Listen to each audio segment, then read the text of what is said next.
नमस्कार मंडळी. मागच्या व्हिडिओमध्ये आपण बघितलं होतं की बांधकाम कामगाराची नवीन नोंदणी कोण करू शकते, कोणते कागद लागतात आणि नोंदणीसाठी काय पात्रता आहेत. पण आता अनेक जणांचा प्रश्न आहे की दादा हे सगळं माहिती झालं, पण मोबाईलवरून ऑनलाईन फॉर्म कसा भरायचा. तर मंडळी, आजचा हा व्हिडिओ खास तुमच्यासाठीच आहे. आज आपण मोबाईल हातात घेऊन बांधकाम कामगाराचा ऑनलाईन रजिस्ट्रेशन फॉर्म सुरुवातीपासून शेवटपर्यंत कसा भरायचा हे प्रत्यक्ष बघणार आहोत. कुठं काय माहिती भरायची, कुठलं कागदपत्र कुठं कुठं टाकायचं आणि फॉर्म भरताना कोणती चूक अजिबात करायची नाही, हे सगळं आजच्या व्हिडिओमध्ये आपण एकदम सोप्या भाषेत बघूया. म्हणून मंडळी, व्हिडिओ पुढं पुढं नका करू, कारण शेवटी एक दोन महत्त्वाच्या गोष्टी सांगणार आहेत ज्या फॉर्म भरताना तुमच्या लय कामी येतील. तर चला मग व्हिडिओला सुरुवात करूया.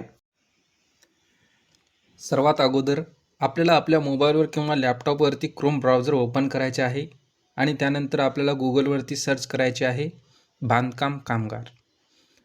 बांधकाम कामगार सर्च केल्यानंतर आपल्यापुढे अशी एक पहिल्यांदा ऑफिशियल वेबसाईट येईल, MahaBOWC.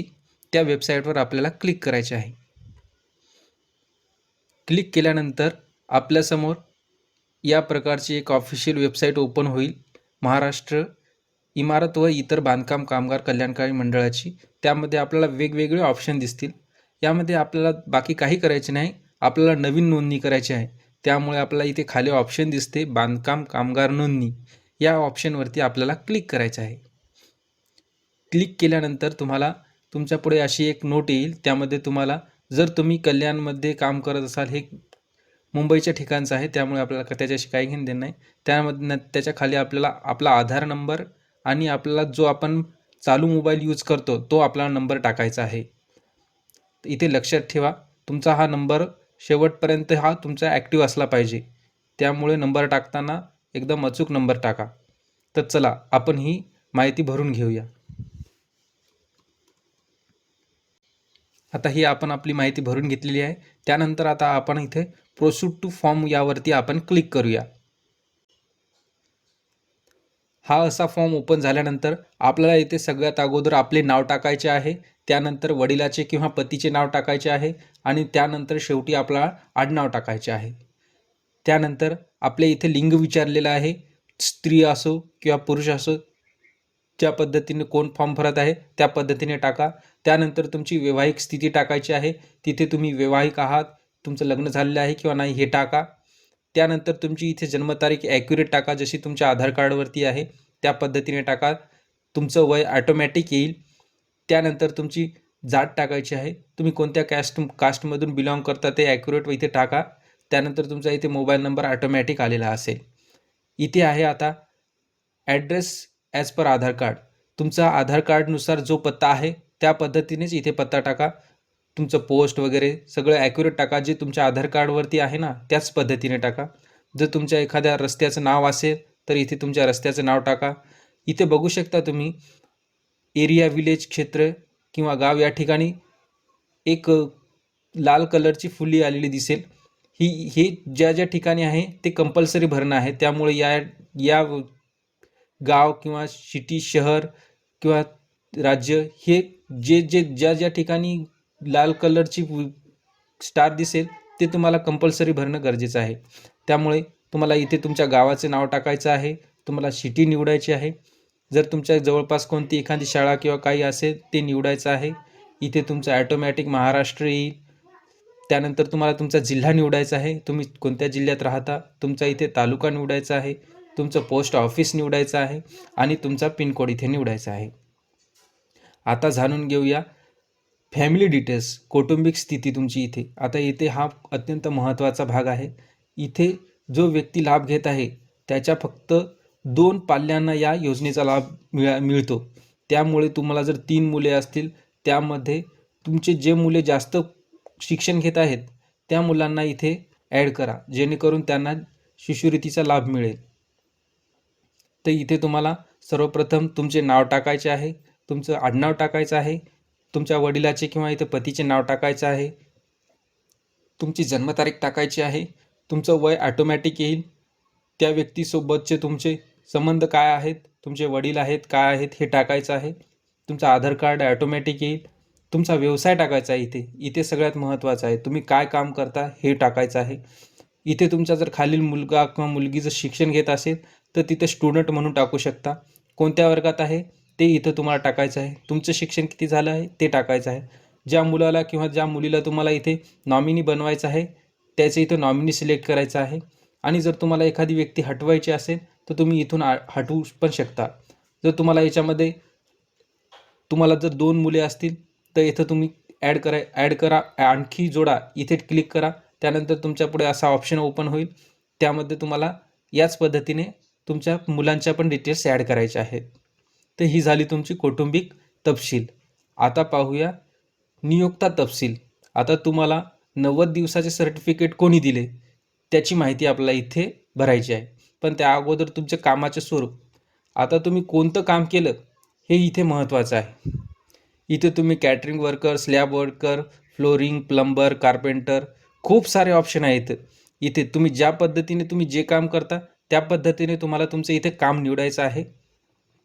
त्यानंतर तुम्हाला कोणी इश्यू केलं, तुम्हाला कॉन्ट्रॅक्टरने दिलं, ग्रामसेवकने दिली किंवा म्युन्सिपल किंवा महानगरपालिका किंवा नगरपालिका यांच्याकडून दिलं किंवा नाका कामगारांनी दिलं, इथे तुम्हाला त्याचा प्रकार निवडायचा आहे. त्यानंतर तुम्हाला जावक दिनांक टाकायचा आहे. तुम्ही 90 दिवस काम केलं त्याचा हा पुढचा जावक दिनांक असतो. म्हणजे जर तुम्ही 90 दिवस काम केलं त्याच्या अगोदरचा किंवा सेंटरमधला किंवा कुठलाही नंबर नसतो. तो तुम्हाला जावक जो जो हा जारी करणारा ग्रामसेवक, म्युन्सिपल कॉर्पोरेशन, कॉन्ट्रॅक्टर जो तुम्हाला 90 दिवसाचं प्रमाणपत्र देईल ना, तो त्या 90 दिवस काम केल्याचा पुढचं तुम्हाला तो जावक दिनांक देईल. त्यामुळे हा जावक दिनांक ॲक्युरेट भरा.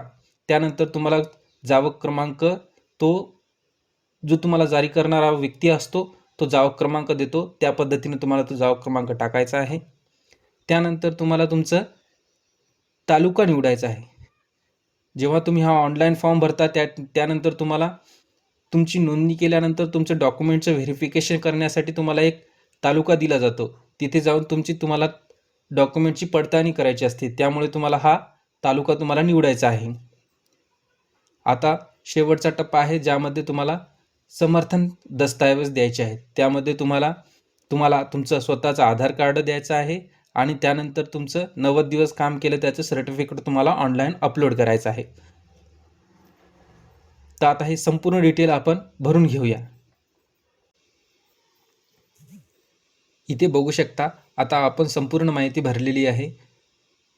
आपण पुन्हा एकदा चेक करू शकता की संपूर्ण माहिती आपण भरलेली आहे ती बरोबर आहे की नाही.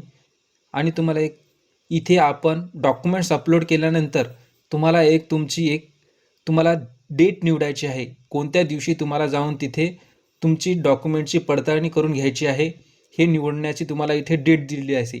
त्यामुळे इथे click to load visiting dates या ऑप्शनवरती तुम्हाला क्लिक करायचं आहे. इथे क्लिक केल्यानंतर click to load visiting dates या ऑप्शनवरती क्लिक केल्यानंतर तुमच्या पुढे अशा प्रकारचा एक ऑप्शन ओपन झालेला दिसेल. त्यामध्ये तुम्हाला गव्हर्नमेंटची जी डेट घ्यायची आहे ती डेट दिसेल. आता इथे बघू शकता पिवळा जर तुमच्या इथं खूप सारे ऑप्शन आहेत, इथे डेट्स दिलेले आहेत. आता यामध्ये बघू शकता तुम्ही जे पिवळ्या डेट्स आहेत तो दिनांक पूर्ण झालेला आहेत, म्हणजे त्या जागा बुक झालेल्या आहेत. जे रेड कलरमध्ये आहेत ते शासकीय सुट्ट्या आहेत, त्या दिवशी सरकारच्या सुट्ट्या आहेत. आणि जे ग्रीन आहेत, जे निवडलेला तुम्ही जो स्लॉट आहे ते असेल आणि तुम्हाला जो व्हाईट कलरमध्ये ते दिसेल तिथे तुम्हाला जागा अवेलेबल आहे. त्यामुळे तुम्ही हे अशा प्रकारे जागा शोधू शकता. तर त्यामध्ये आपल्याला जागा शोधायची आहे. त्यामध्ये आपल्याला इथे दिसू शकते बघा तुम्ही 14 जानेवारीपासून 14, 15, 18, 19, 20, 21, 22 अशा ह्या व्हाईट कलरमध्ये आहेत. म्हणजे या तारखेला आपल्याला जागा उपलब्ध आहेत. त्यामुळे आपण एक दिवस निवडूया. इथे बघू शकता जागा निवडलेली आहे. आता आपल्याला पुढे जायचं आहे. जागा निवडल्यानंतर तुम्हाला डिक्लेअर करायचं आहे. आता इथे आपल्याला एक डिक्लेअर करायचं आहे आणि शेव ऑप्शनवरती क्लिक करायचं आहे. शेव केल्यानंतर या पद्धतीचं आपल्याकडे एक व्हेरिफिकेशन ऑप्शन दाखवला जाईल. त्यामध्ये तुम्हाला तुमचं तुमच्या मोबाईलवरती एक OTP येईल. OTP आल्यानंतर तुम्हाला OTP सबमिट केल्यानंतर तुम्हाला एक पावती येईल. त्यामध्ये तुम्हाला ज्या ठिकाणी आपण जी तारीख निवडली होती त्या ठिकाणी तुमचे हे फॉर्म भरलेला आणि तुमच्यासोबतचे डॉक्युमेंट्स घेऊन तुम्हाला त्या पडताळणी केंद्रावरती जायचं आहे. तिथे गेल्यानंतर तुमच्या डॉक्युमेंटची पडताळणी होईल आणि त्यानंतर तुम्ही या योजनेसाठी पात्र व्हाल. तर ही होती या योजनेची संपूर्ण ऑनलाईन पद्धत. जर तुम्हाला हा व्हिडिओ आवडला असेल तर व्हिडिओला लाईक शेअर करायला विसरू नका.